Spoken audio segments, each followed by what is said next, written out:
बहुत ही दुखद सवाल है। चिराग पासवान भाजपा के लिए प्रचार करने जा रहे हैं, जो बाइपोल होने जा रहा है बिहार में। सर वापसी हो रही है क्या? तो है ही है उसका, वो तो ठीक ही कर रहा है, वो तो सही है। वो आपको मालूम नहीं है, वो हम लोगों के खिलाफ भी जो कैंडिडेट खड़ा किया गया था तो कौन खड़ा करवाया था? तो सब तो जान ही रहे ना आप लोग, तो ठीक ही है, वो तो बहुत ठीक है।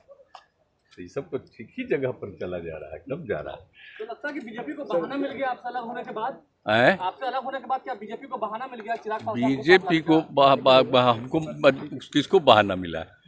वो तो था ही सब दिन। अब आपको मालूम नहीं है कि उसके पिताजी का कितना हमने किया था,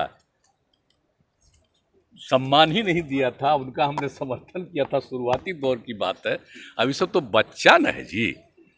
बिहवा तो दूसरा वहां जाके दिल्ली में न किए हैं, तो जब वहां रहते थे वहां जाते नहीं रहते थे। हमारा रिश्ता बहुत पुराना रहा है, उनको तो नहीं रहे, ये दुखद है। अब लड़का बच्चा जो भी बोल रहा है, अब फिर सब साथे आया था तो घूमता ही रहता था, लेकिन अचानक जो देखा इस बार जो बिहार का चुनाव होना था तो उसी में हम देखे तो मामला अंदरूनी ही है। तो ये सब हमारे पार्टी के लोगों की धीरे धीरे एक एक लोगों की राय थी, इसलिए तो हम अलग हो गए कि उसके पिताजी का कितना हमने किया था, सम्मान ही नहीं दिया था, उनका हमने समर्थन किया था। शुरुआती दौर की बात है, अभी सब तो बच्चा न है जी।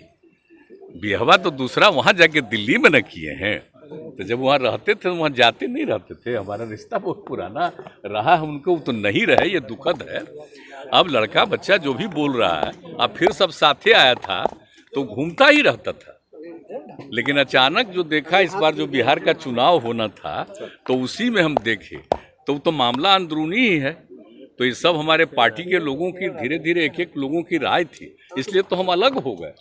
अब छोड़ ना दीजिए, 17 में गलती कर दिया तब फिर हम लोग उसको छोड़ करके फिर आ गए हैं वापिस अपना जगह पर। अब इसलिए कुछ नहीं, अब इसको समझ। बीजेपी दावा कर रही है कि दोनों सीट जीतने जा रही है, गोपालगंज और मोकामा। देखिए, ये तो जनता मालिक है, हम इस सब पर कुछ नहीं कहते हैं।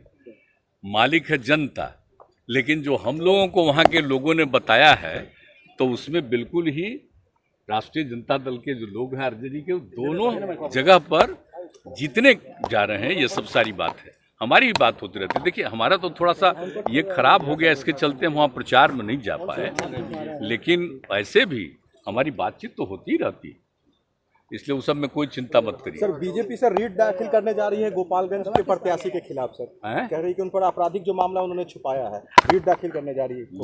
अब ये सब कोई मतलब है? इसका क्या देना है? कौन कैंडिडेट होता है, क्या होता है, उसके बारे में कोई ये सब चीज का है।